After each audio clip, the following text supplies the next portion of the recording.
I want to do a follow-up to a video I did just a couple of days ago called MyHeritage, Are We All a Result of, for lack of a better word, breeding by force? That's something I've been aware of probably the last decade. As I've thought about that, I thought, okay, so me being half Mexican means that my ancestors back in Mexico, the ones that were of Central American descent, it's innocent to think, oh yeah, you know, the Spaniards came over and the Europeans, and then they intermarried, and then they got married. It was a romantic relationship, and that was no.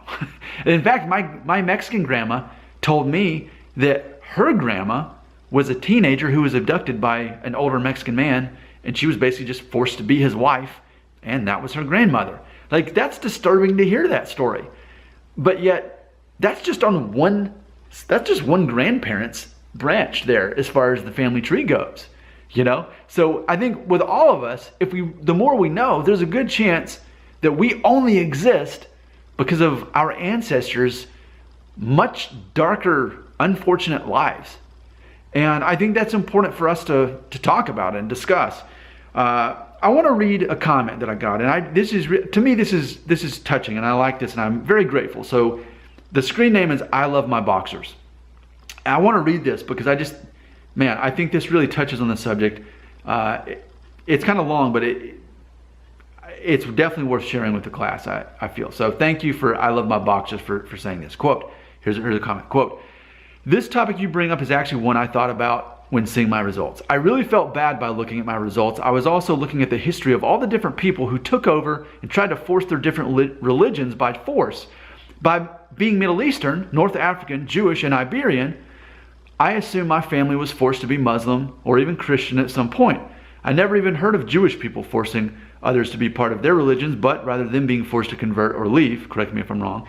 But it made me think, how much did my ancestors go through? Or were they forced to change to get along, to survive, and have a home? Knowing that I am both Sephardic and Ashkenazi Jewish was the most touching to me personally because of knowing how much they were always bullied and kicked out of everywhere. And I think it is amazing that they survived and continue long enough to make me, and in a weird way, it makes me wonder if that is where I got my strength from.